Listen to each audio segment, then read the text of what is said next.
Hello, and welcome to Opening the Curtain, an interview series of artists in conversation with students. My name is Jacqueline See Tho, and I'm a sophomore at Gunn High School.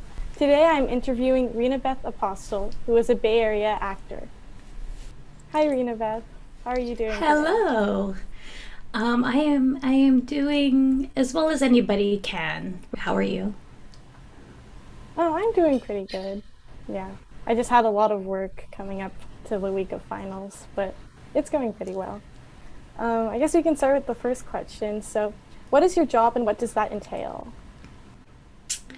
Well, I am an actor, but what I personally feel my job is a professional auditioner, and all of the work that I happen to get from these professional auditions is the happy little offset. Um, yeah.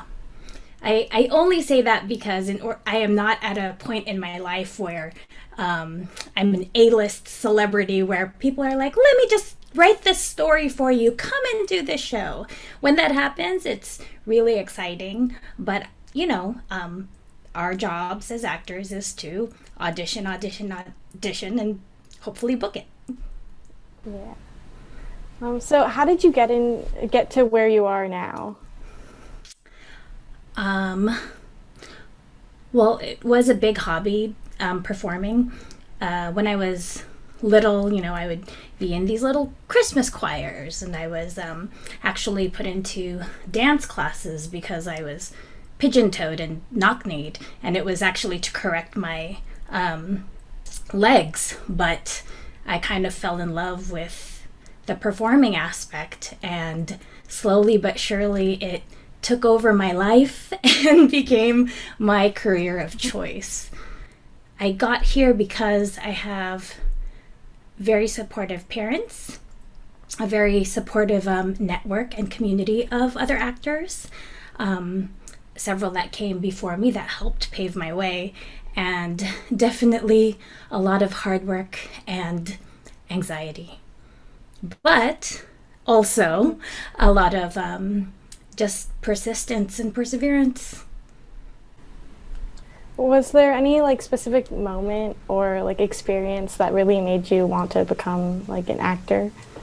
I had a friend, and her name was Angela D. Alforque, and she was a few years older than I was, but she was really a wonderful, wonderful performer, and now performer slash educator.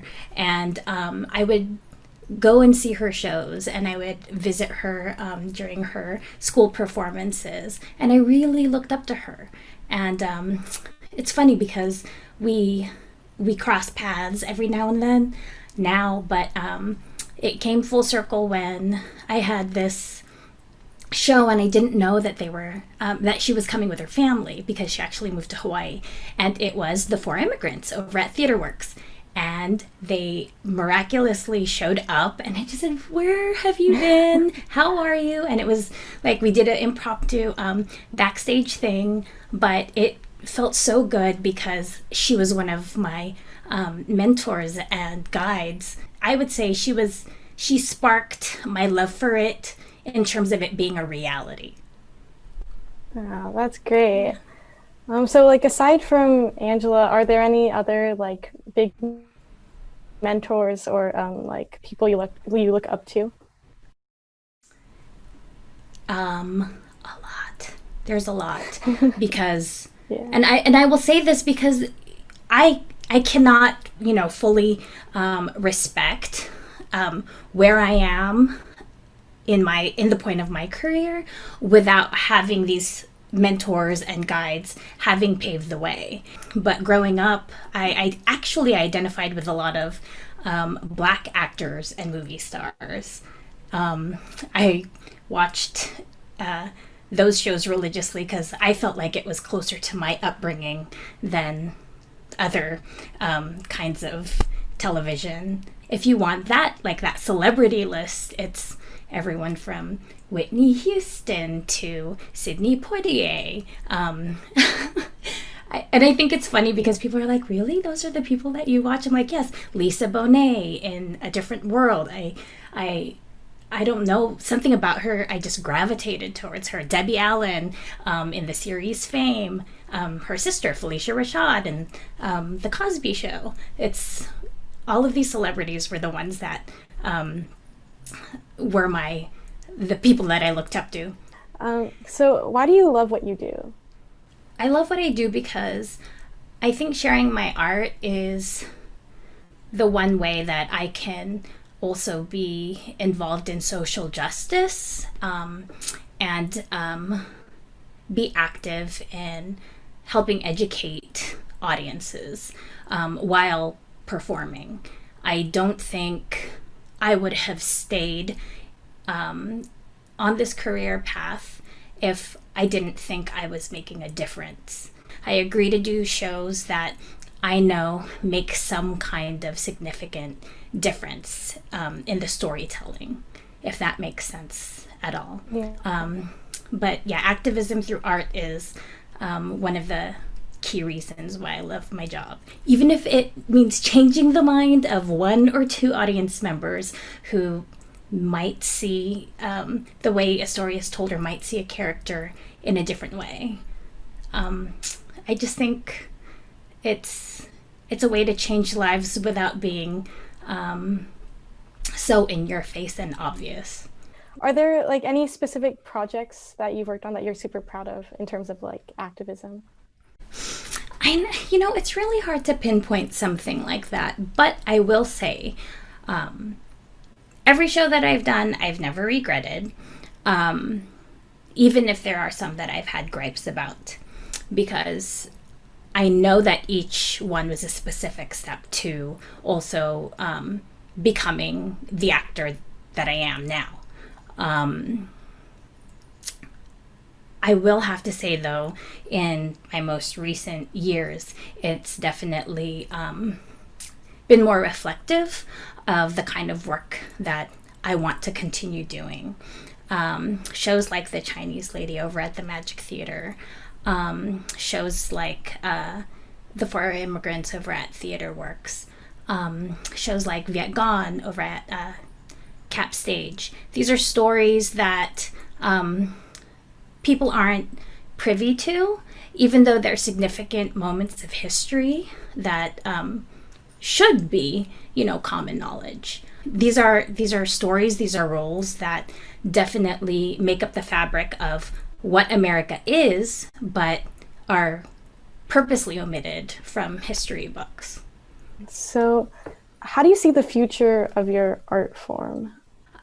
I don't know. I am excited and I am hopeful because I see that theater companies, producers are finding different ways to engage with audiences via this tiny virtual world, right?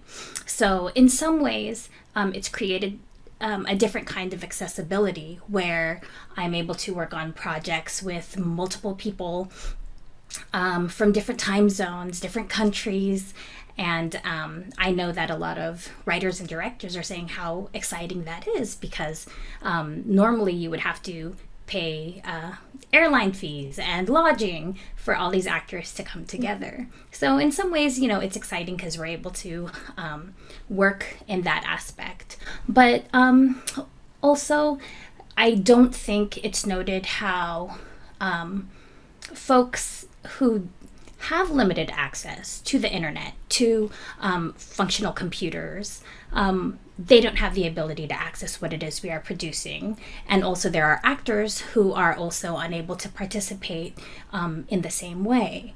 It's become a little bit difficult for a lot of other actors, or they've gone into debt just trying to keep up with the kind of technology that we have right now in the middle of the pandemic. But I am hopeful that once these vaccines start rolling around and people are healthy and well again, that with the proper precautions, we can all start meeting safely and performing safely together. What that looks like, who knows? I hope that there's a push for diversity like we've been seeing via social media, via just conversations that a lot of theaters have been having within the past year. I'm hoping that they have been diligent in taking 2020 as a time to look at their programming and hopefully reassess and see why stories done with a diverse group of actors is really what the future of our theater should look like, or what the future of entertainment as a whole should look like. Yeah, that's really important, especially there's like a lot of inequity with theater and like getting access to it. That's great. Have you been a part of any specific projects in the last couple of months that have like turned out really successful in like a pandemic format, I guess? I would say yes, there have been. I did a show with Jeffrey Lowe, actually, and we were scheduled to do The Great Leap over at Capital Sage Company in Sacramento, and we ended up doing a virtual reading instead. And I thought that approach was exactly what we needed.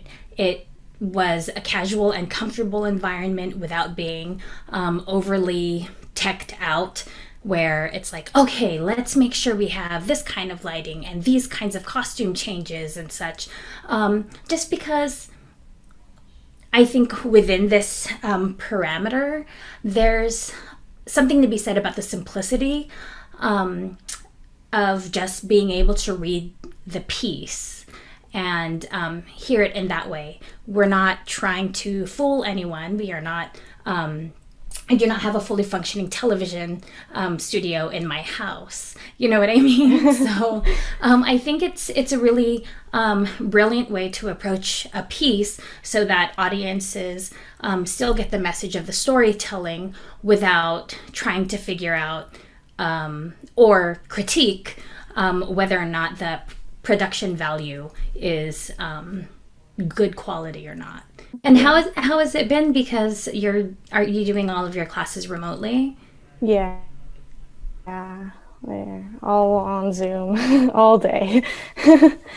Yeah. Oh, man, I imagine, because there are days where literally, I've done workshops and then like a meeting after and then something else, because everything is here. Like the fatigue is real, and sometimes I feel like my eyeballs are going to just roll out of my head. But yeah, I'm always so tired by the end of the day. It's hard to focus. What are some of the biggest challenges that you've faced? It goes without saying that an actor of color is always going to face a different set of challenges. The life of an actor is already hard.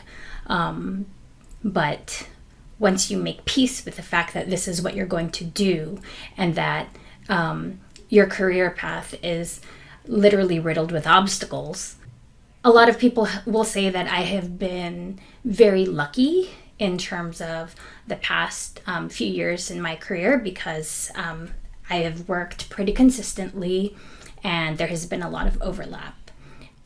But it doesn't reflect how many other years did not look like that. In an attempt to be more diverse or show more diversity on their stages, theater companies will often just find a bunch of different like actors of color and hope for the best and say, hey, why don't you come and read for this, even though they don't happen to see what or how the stories will change if it's an actor of color in the role versus a white actor, for example. Stereotypes are a real thing, and regardless of how politically correct we try to be, they will always exist. So as an Asian actor, or specifically Southeast Asian actor, we will never know where we fall in terms of casting. Sometimes people can say, oh, you're blessed because you have this ethnic ambiguity. You can play any role, but sometimes it's not enough. If 10 years ago I was in LA, they would have an audition, a commercial audition, and they were looking for Asian actresses. I walk in and it was not the kind of Asian that they were looking for. I think specifically they meant East Asian. But here I was. There were a lot of times where I wasn't Asian enough, and then they would have me audition for a lot of like Latinx characters, which also was one of those things. Do I do this? Do I not do this? Can I make sure that I do enough justice to this role or this character? I think it's tricky because as we push for more and more diversity, there's a lot of say about, we should definitely make sure that all representation is completely accurate. Not all Asians are the same. Yes. Do I agree with that? Yes. However, until we have equal representation as brown people, we cannot push for accurate representation, because what it ends up doing is it forces directors, producers, theater companies to say, hey, well, we can't find this Cambodian actor. We can't find this specifically, Colombian actor. This means let's not just scrap the project. We don't want to push anyone's buttons. We don't want a crisis on our hands because we couldn't find ethnically specific, ethnically correct actors to play these parts, which leaves us back at square one, where it's like, it's much easier to produce an all-white play with an all-white cast, because then we don't have to worry. The day that I get to play myself, a proud Filipina lesbian, is a day I have yet to see, which means I probably have to start writing my own material. Theater is definitely like really built on like stereotypes, because that's like the only way people can get like a message across about a certain character, but like that's not really the only way. So yes, that's true. Do you have any like pre-show like routines or like traditions that you do? Shows that usually have like a big cast, and like for example, when I do musicals, okay, let's make sure I drink some warm tea, do my vocal warm-ups, and also laugh a lot just to get into that fun spirit. If there is a show where I'm doing a bulk of the work and it's very text heavy, it's same thing, lots of vocal warm-ups, articulation exercise, but mostly I like to drink a little bit of coffee and have fun with my castmates, because it's a way to remind ourselves that our reality is fun and exciting, and it prepares us for the job at hand. And post-show, the ritual is the same. Remind ourselves that our reality is different from whatever trauma or excitement we might have just done on stage, but it helps us get into, I think, a really healthy mindset, or for me personally. So how have you been able to, now that everything is done virtually, how have you been able to connect with your classmates or castmates when you're working on a project? Yeah, so for our fall play, we did the Laramie Project. And so it was kind of just like a lot of games over Zoom, and like it's kind of hard, but like making group chats also, and just like reaching out to each other. So, but yeah, it's definitely harder to do over Zoom, to like reach out to other people and like really get to know them, especially for like a lot of the freshmen that came to our school this year. But yeah, it's just a lot of games, and like I don't know, just like a lot of we have this tradition of warm-ups before every show, and it's called Circle, but it's normally it's like this one part where we're kind of all just like screaming next to each other, but it was kind of weird to do it alone in like your room. So but yeah, normally in person it's like definitely a lot more fun, but yeah, I have to find ways to do it. You have to like do mute and then just kind of see everybody's faces scream. I know, yeah. I guess Zoom isn't built to hear multiple sounds at the same time, or like accept that kind of volume. Oh, yeah, it's hard, but I'm glad that you found a way to connect with them. Even I think the group chatting, that feels super important, I think, to connect in that way, just to decompress sometimes too, especially doing something like the Laramie project. Yeah, definitely. Thank you for your time today, Rinabeth. It was amazing to learn about your career. Thank you. Thank you so much for taking time to chat with me. Thank you for tuning in to Opening the Curtain, Artists in Conversation with Students, a collaboration between TheatreWorks Silicon Valley and Palo Alto Unified School District as part of the Kennedy Center Partners in Education program. We will continue to explore different careers available in the performing arts throughout the school year. Please join us for the next set of videos in the series at the end of each month at theatreworks.org.